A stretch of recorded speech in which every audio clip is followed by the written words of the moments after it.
And I'm here on a mission of mercy.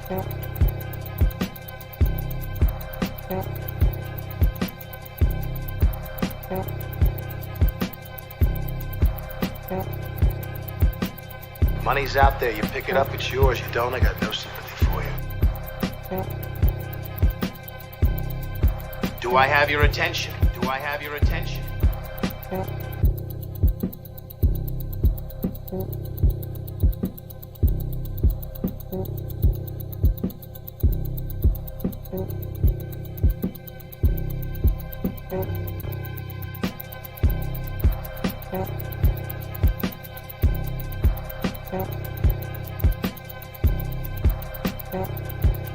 Put that coffee down. Put that coffee down.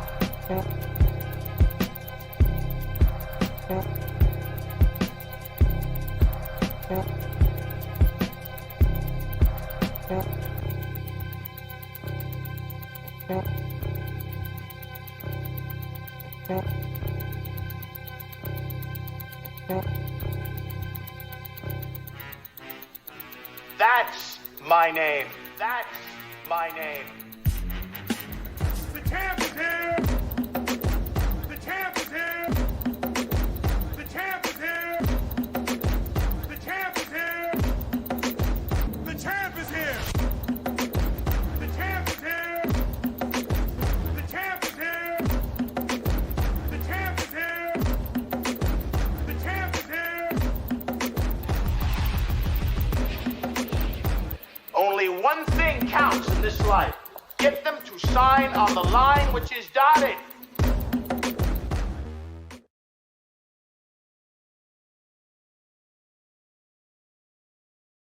Muted. Let's get that unmuted. What's going on, friends and family? Good to see you guys. I am back for our Monday motivation.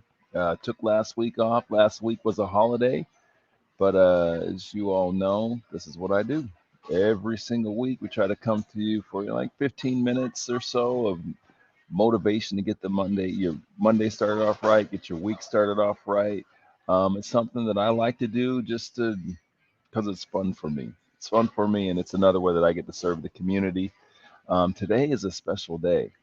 Today is a special day because it is the season 4 opener of the Business and Bourbon podcast. The podcast that started it all, the platform that started it all, the platform that helped to build a brand, the platform that helped to build this guy into one of the top influencers in the technology channel, and all the other great stuff that's happened since then. So season 4 started today. You can listen to that on every single platform. For those of you that are unaware of the Business and Bourbon podcast, we have been on hiatus for a little while. I think it's probably been about 8, 9, 10 months. We have been a top 100 Apple podcast, which is kind of a big deal considering there's like 400,000 podcasts. So we did crack top 100 for business podcasts, top 1% global. And we're ready to take back our number 1 spot. The reason that it's been so popular, and I think it's resonated with so many people, is just because of its authenticity, man. It's real talk, real people. Every Business and Bourbon podcast episode is recorded live, in person, face to face. It's always been that way. It always will be that way. That's part of the magic.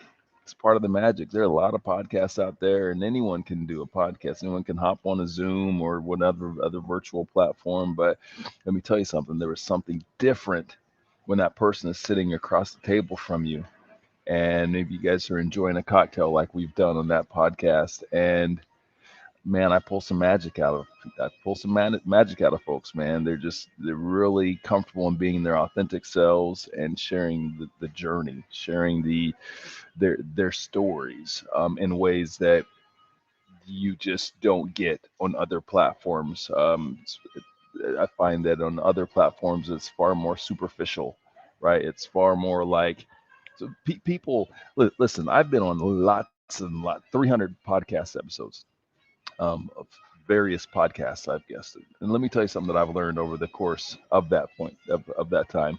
A lot of people kind of become like professional podcast guests, and it's kind of like the same thing on every single podcast. And it's really superficial. It's not, um, it lacks some sort of vulnerability and authenticity. Um, that's what I get on Business and Bourbon. I get it because I pull it out of people, because it's easy to be real superficial when you're in a virtual environment.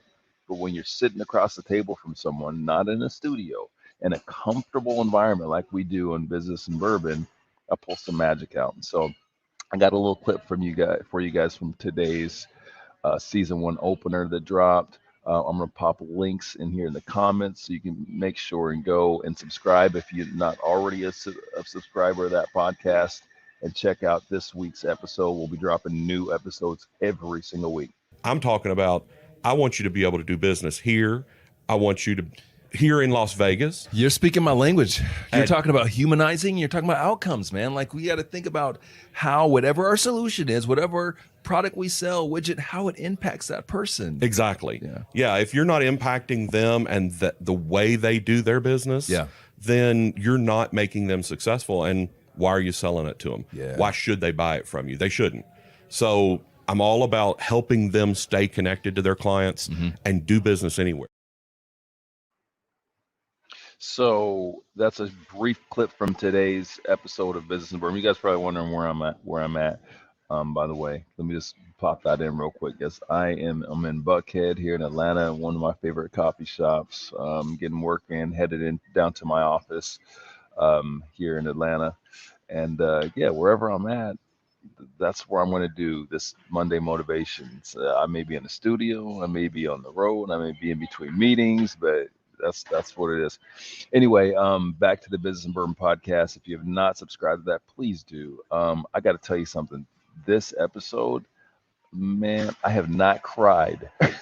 I've not cried on the Business and Bourbon podcast, but this one touched my heart. And it's not the only one from this season that has. You guys will see as it comes out. But there was something that Terry shared in this that was like, is really impactful to me, and a bit emotional. So that's what you get with Business and Bourbon podcast. It's about real people, real leaders sharing their wisdom, sharing their direction, sharing their insight, and doing it in a vulnerable way that you're just not going to hear anyplace else. So I'd appreciate you guys if you could, subscribe to that if you're already not a subscriber, and see what all of the hype is about and why it's been a top 1% global podcast, a top 100 business Apple podcasts for so long. All right. Peter has a question. A little AMA question here from Peter. Peter says, what's your best advice for starting a podcast? What, in your opinion, is the key to delivering on quality content on a tight budget when you don't have professional gear? Great question, Peter. I love this one. So I'll start with this. Understand the landscape. Understand the landscape. When I started the Business and Bourbon podcast, which was my very first podcast, I've now produced 5 podcasts. That was the very first one. At that point in time, there was somewhere in the neighborhood of, I think, 700,000 or 800,000 podcasts. Today, there are about 4 million. Okay, so when you're thinking about that there are 4 million out there right now, you have to do the very best job you can to produce the very highest quality podcast that you can, right? So that you can stand out from the rest. So my advice is, you're going to have to invest. Maybe not as much as people think, but you're going to have to invest. You got to think about, how am I separating myself from all the other noise that's out there? And the easiest way to do that is first with quality of audio. You have to control everything that you can control. Okay, so invest in a good mic for yourself, number one. Okay, I like Shure mics. They have great mics. invest in a mic. They have some USB mics that are easy that can plug into your laptop. So you spend a couple hundred, $300 on a quality mic. Use a good platform. If you're going to do a virtual podcast, invest in a good platform for recording. I recommend Riverside.fm. Okay, the reason why I recommend them is because the way that their technology works, it records locally on that person's laptop or phone, whatever, and then it uploads separately, right? So it's recording locally and uploading. So what that means is that it's going to give you the very best quality for recording. So as opposed to like if you're doing a Zoom and you're recording a stream, you guys ever notice when you're doing a stream and like maybe somebody's internet, their broadband drops a little bit or something, and you might get a little glitch or whatever. You won't get those sorts of glitches when you're using a platform like Riverside FM. So invest in Riverside FM. It'll be like $25-$30 a month, something like that. Invest in a good mic, $300 a month. And here's another separator. Invest in a decent camera, okay? A nice camera. Here's why. The future of podcasting is video. You'll notice that all of our podcasts are all video podcasts now. I highly recommend doing video-based, not just audio, doing video-based podcasts because the platforms care about video as well. Like Spotify is going big into podcasting, and they will, their platform will allow you to have video podcasts. Apple doesn't yet, but Spotify does. Apple used to control about 80% of the podcast traffic. This was like 3-4 years ago, meaning that 80% of podcasts being listened to were listened to on the Apple platform. That is changing. It's changing very quickly because of Spotify's investment into podcasting, right? And Spotify cares about video. So do video podcasts. All right. Those are the first couple things that you can do in producing a podcast to do it inexpensively, right? So I like Anchor. Well, it used to be called Anchor, Anchor.fm. Go to Anchor.fm. It is now owned by Spotify. They bought them.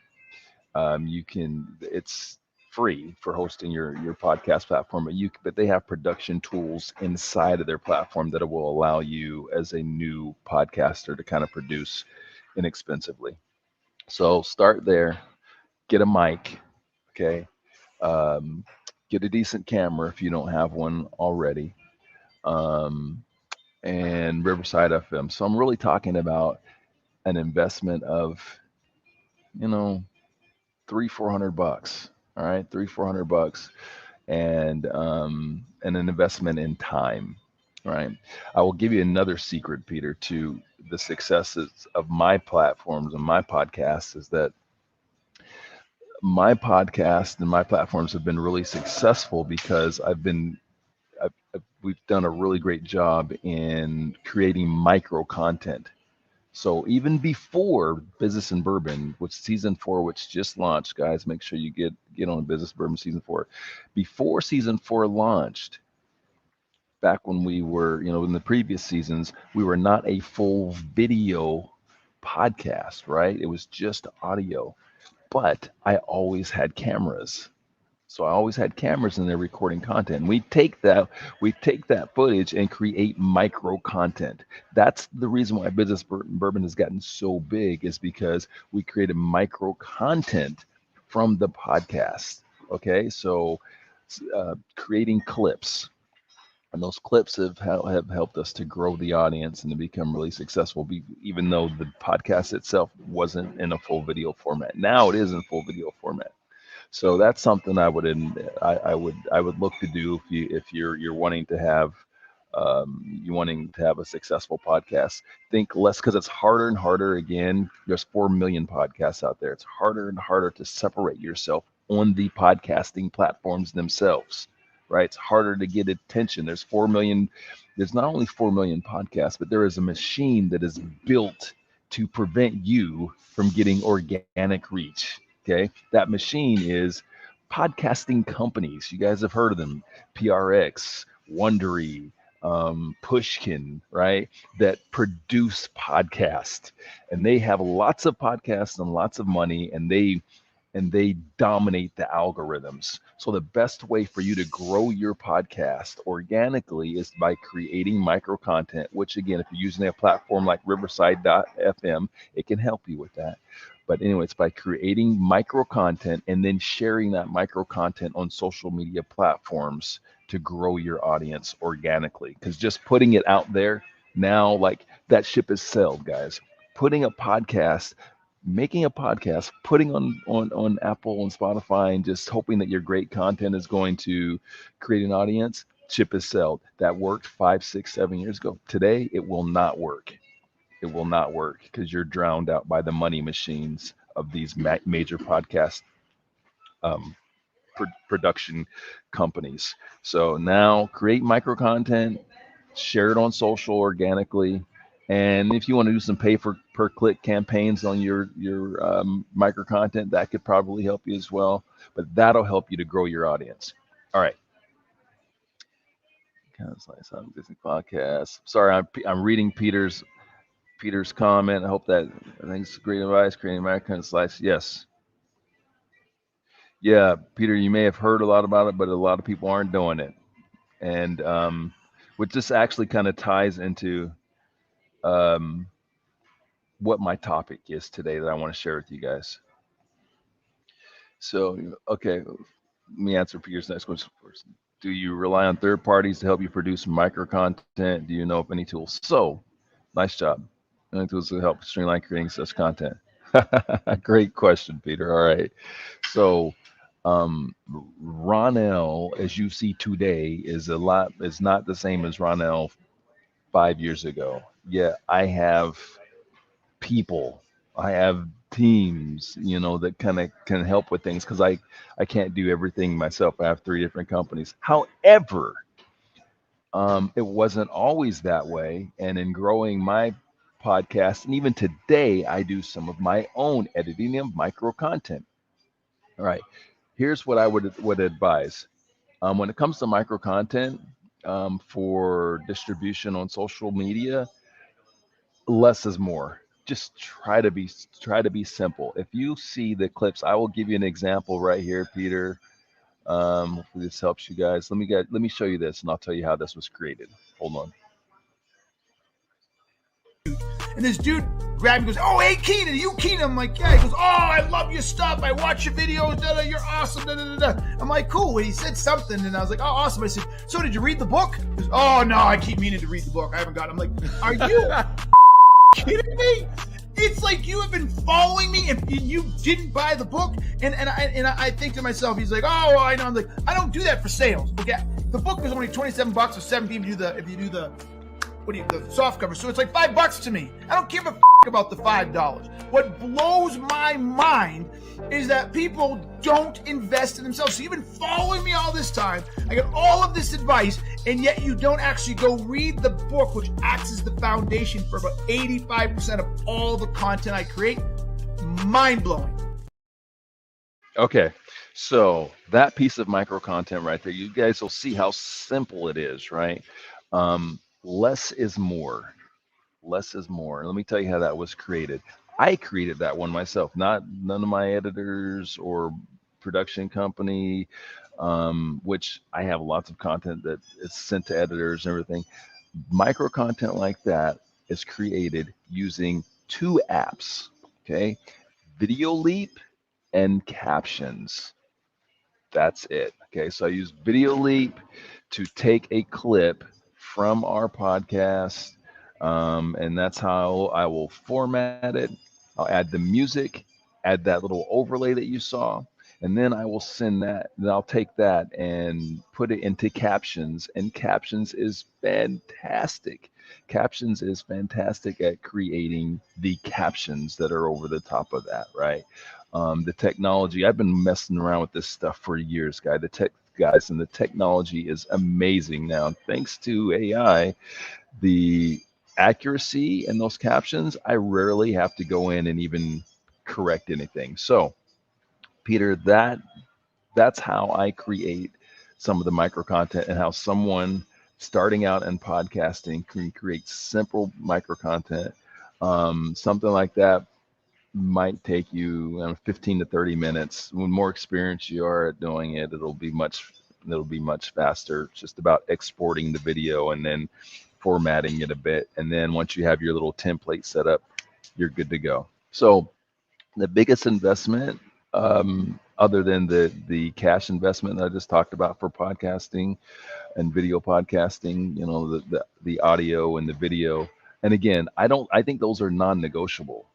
I think they're non-negotiable at this stage of the game, because if you're going to do something, do it right. Do it in a way that people are going to actually get something from it, right? Because if you're just creating content and it's not content that is going to be palatable to people, you're wasting your time.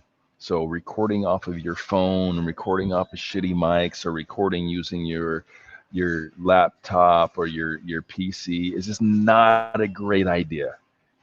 Here's another reason why it's not a great idea. Think about all the content that we consume. All of the content you consume, whether it's through social media or it is through streaming, whatever. Our subconscious is wired to receive things differently. Even if someone is listening to your podcast or watching your podcast and not saying to themselves, "Oh, this is shitty," and the sound is shitty, or then their subconscious is doing it because we've consumed so much. So you got to think about the way that we consume content.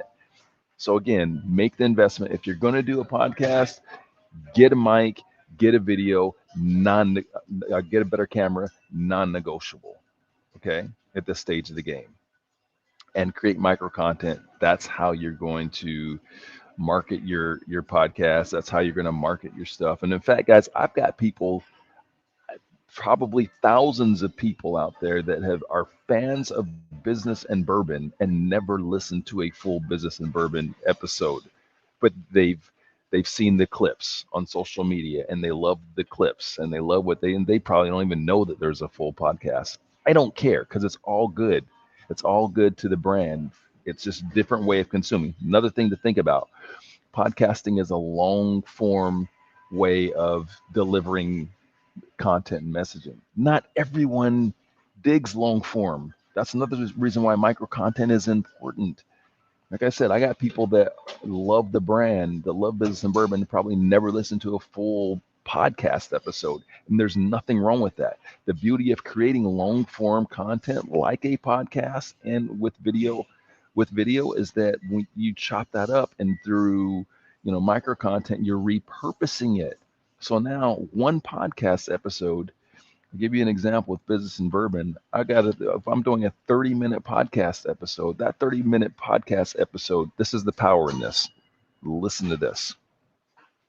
Pay attention. That 30-minute podcast episode will get me over 100,000 impressions. Think about that.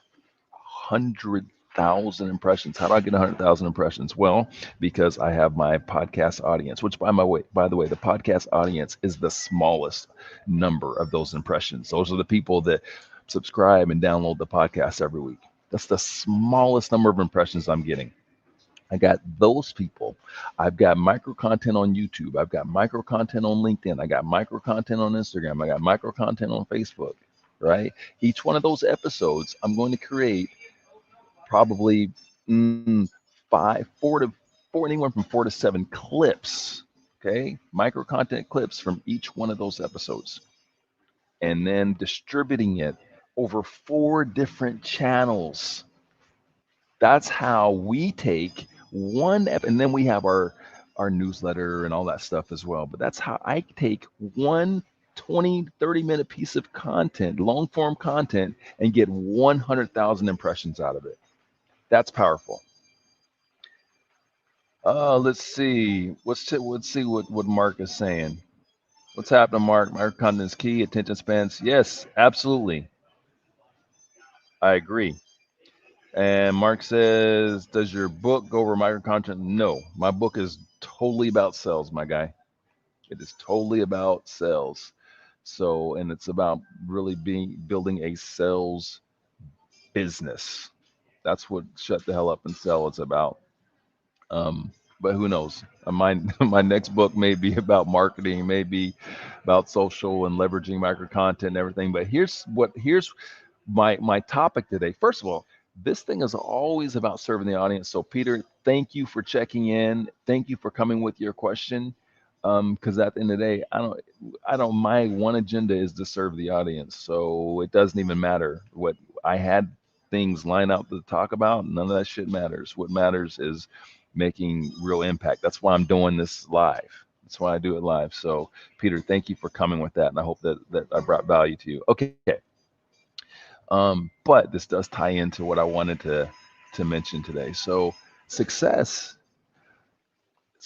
in this sensationalized like world of fake glamour and social media, I think taints the way that we view success and the path to success.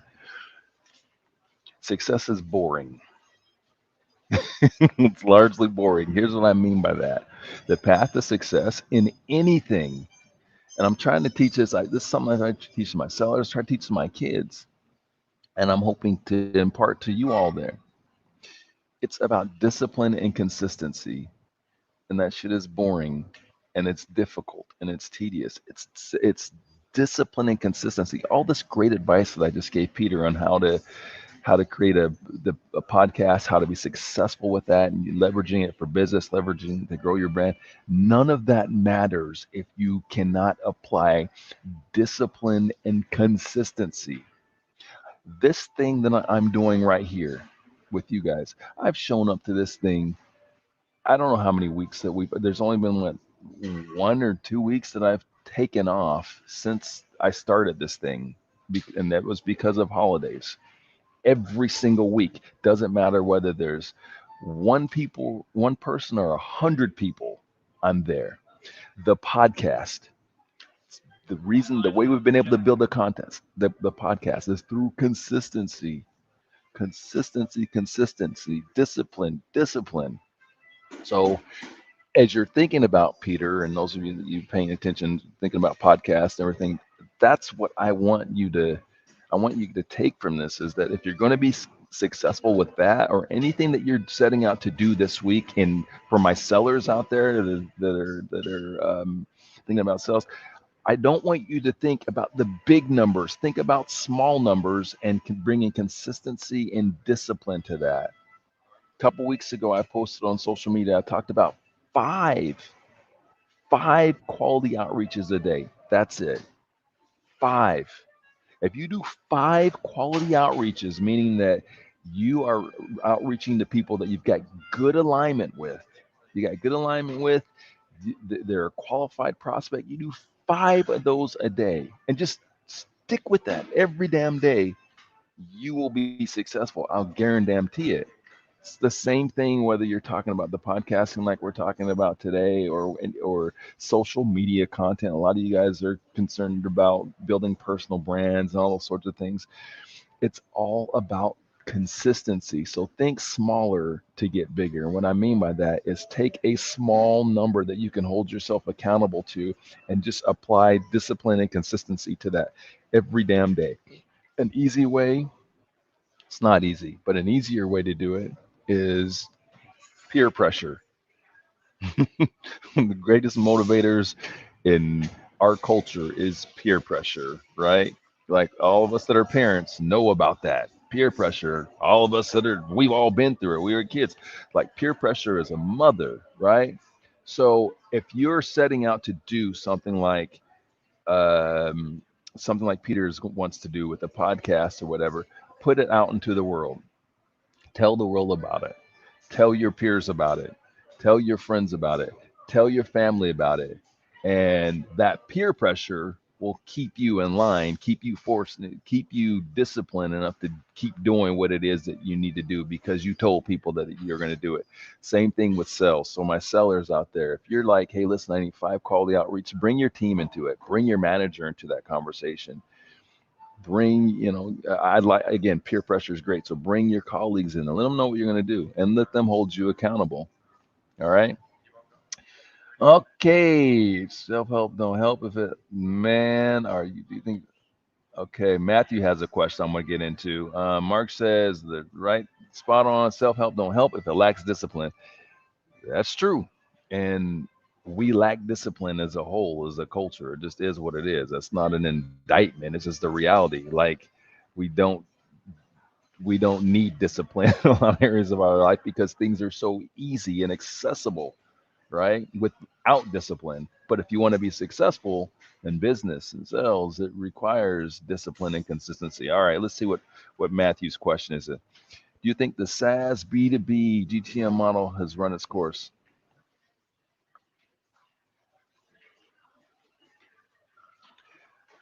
Well, Matthew, I got a follow-up question on that. Why do you think that? Why do you think that? Why do you, where's that question coming from? Like, what makes you think that? Because I don't, I don't really, I don't really think so. SaaS B2B go-to-market models run its course. So no, no, I don't. But let's drill down on that a little bit because I think I need a follow-up, like question for me. I want to know like what makes you say that or potentially think that so I can answer that better.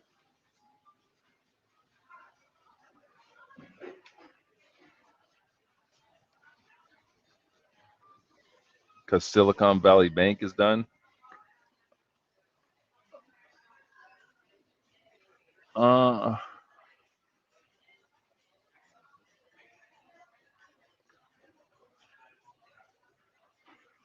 I don't understand the correlation. Help me out. Make sure I'm understanding all of your. Oh, VCs have moved on to better investments.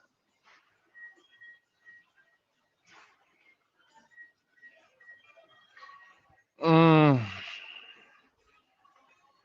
So Matthew, when I see your question, do you think it's SaaS? So I think because I come from channel sales, right? So I think about that from a sales model standpoint. Um, if software and services B2B as a business to business go to model has run its course in the sense from an entrepreneurship standpoint or a smaller, I don't see it that way. Um, but if we're talking about uh, VC and investment and M&A and all that, I don't know. I'm going to say that's not really my area of expertise, although I've seen way more of it than I ever thought that I would, given what's going on in the technology channel. Um, oh, here we go. We got Fred popping in. Fred said, "Are you talking about high burn rate on sales and marketing? So then yes, in a downturn for sure."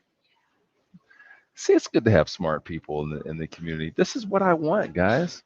See, this makes it. Well, I can get on here and have create a dialogue, or have you create a dialogue where we can all kind of jump in. I love it.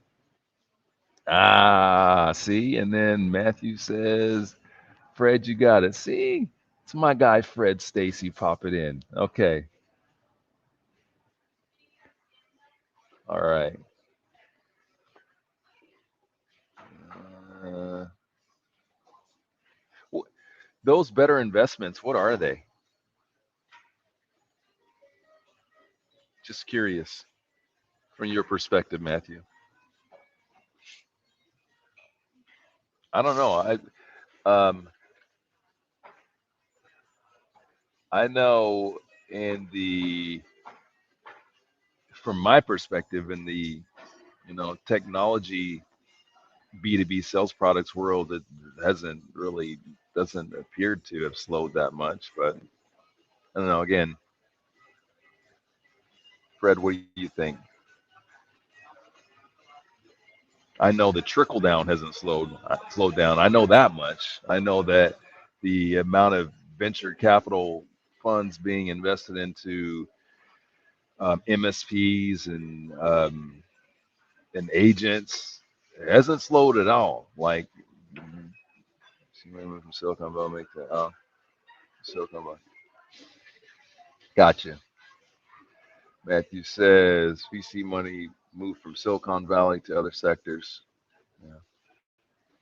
Did anybody else? I probably shouldn't share this because it makes me sound dumb. I'm not, guys. I am not like the investor guy. I'm not. I know what I know. I'm a sales guy. I'm a marketing guy. I'm pretty damn good at it. But oh my God, yeah. I I I'm not afraid to say I lost more money than I'm comfortable in sharing in this bank stuff. Yeah. Dumb idea, Ronell. I should have been listening. I should have called you up, Fred. Should have called you up. Oh. All right. Reframe question. Face to face. Oh, okay. Matthew says, do you think traditional sales model face to face, rep versus SDR SaaS machine, which is one? Oh man, I love that question. So, first of all, it depends on the model, right? It depends if we're in a solution sales environment or a transactional sales environment. In the solution sales environment, no, absolutely the face-to-face model. And the reason that I say that is that I see this because of the pandemic, because of the lean into technology and the SDR SaaS machine that you're talking about. Like, decision makers are hungry for human contact, man. And not only they're hungry for human contact, like everyone has gone so far on this other side, right? The SDR machine, that there's so few that are on this side, right? So you're standing out. It's a key differentiator. Like, some of the things that we've been doing with our sales teams that have been very successful is a lot of the old school stuff, man. The old school stuff. Again, because everyone's doing all of this stuff on the other end. So I'm big in the solution sales environment. It's shit hasn't changed. I did a speech, oh my gosh, was that 7-8 months ago, to a bunch of HR professionals, and we talked about this. And I said the first thing is, I said to them, I said, listen, guys, because the topic was leveraging technology to be successful in sales.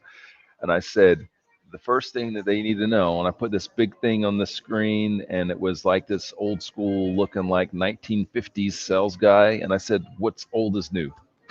What's old is new? What that guy did to be successful is what you need to be doing to be successful in your solution sales environment. Relationship building, connection, face to face, and it's working. The people that I'm seeing, I have the benefit of working with a lot of technology companies and working with their marketing teams and sales teams, not just as a consultant, but with the work, the business and bourbon with our partners, helping them to be successful. And it is consistent across the board, even in this tough sales environment that a lot of people have faced here in 23 and then 22 as well. The sellers that I'm seeing are the most successful are these really hyper relationship focused folks. They're out there, they're shaking hands and kissing babies. They're doing a lot less Zooms and a lot more lunches. It's my take.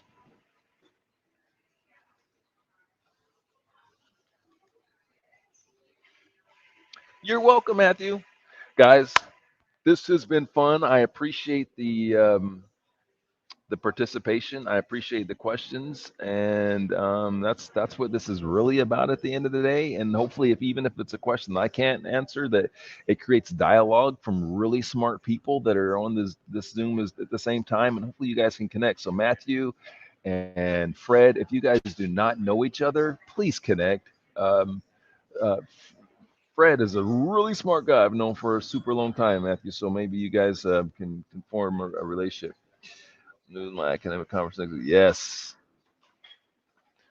What's old is new. You're welcome, my friend. Thank you. Thank you for hanging out. Thank you for your time. That means the most to me. Like anyone that will honor me with their time, come hang out and have a conversation. That's the greatest honor you can give to anyone. So thank you all for hanging out. Business and Bourbon Season 4. It's fantastic. season. Really excited. Today's episode features Terry Corder, Senior Vice President of Engineering for Fusion Connect. But titles don't matter on this thing. Everyone that's on the platform is successful. It's not about the titles. It's about the stories. It's about the journeys. It's about the honesty, the vulnerability. Like, that's what it's about. So Business and Bourbon Season 4 is out now.